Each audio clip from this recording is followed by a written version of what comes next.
your basil plant? Fear not. Tina's standing by with Marlene, the plant lady, for some tips on how to take care of it. That's Tina. right here. Smells so good. You smell?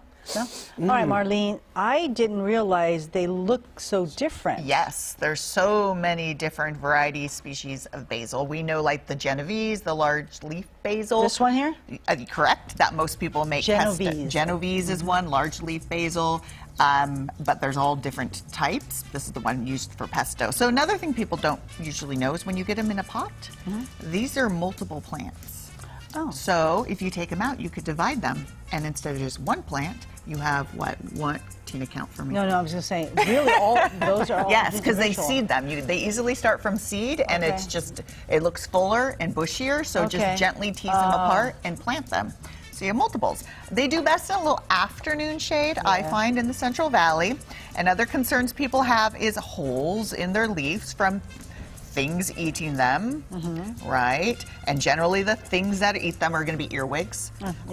If they're on the lower leaves, it doesn't matter. Yeah, it doesn't matter. They usually outgrow them, but diatomaceous earth will work for any creepy crawlers put on the soil. Another thing is, yes, you hear as soon as they start flowering, you want to pinch the flowers off, right? Because the sweet basils tend to be, they're annuals here. So once they go to flower and set seed, the energy is not into the plant anymore, and it could stop growing. Plus, if you have a good palate, you'd notice the difference as they're putting sugars into the flowers. It's a little bit more bitter. Got it. Yeah, so you just snip off the flowers, but it's going to be constant. Now, what I do is I leave most of mine to go to flower. They're so pretty. Well, and bees love them, and other pollinators love them. And this is an African blue basil. That's a perennial. Got knocked down almost completely in the winter, and I didn't pull it out, and it came back completely fine. Oh, wow. So not all of them are annuals, so just, read up on them or leave them and see what happens. But most of the sweet ones that we grow are going to be... But more morning sun. More morning sun, little afternoon shade. You're going to get little pests here and there. Pinch the flowers off. Growing inside is tough. Usually there's not enough light. So if you really want to try it, just the brightest window inside possible. What's that one? This one's called holy basil or tulsi basil. And see, it's got holes in it. I think that's, no, just kidding. So this is used in like medicinal purposes, so not all are used, you could almost eat all of them, but in fact, I don't know what the leaf tastes like on this one. Not very good. And this? That one is similar to the African blue basil, but yeah, some have more of a cinnamon taste to them.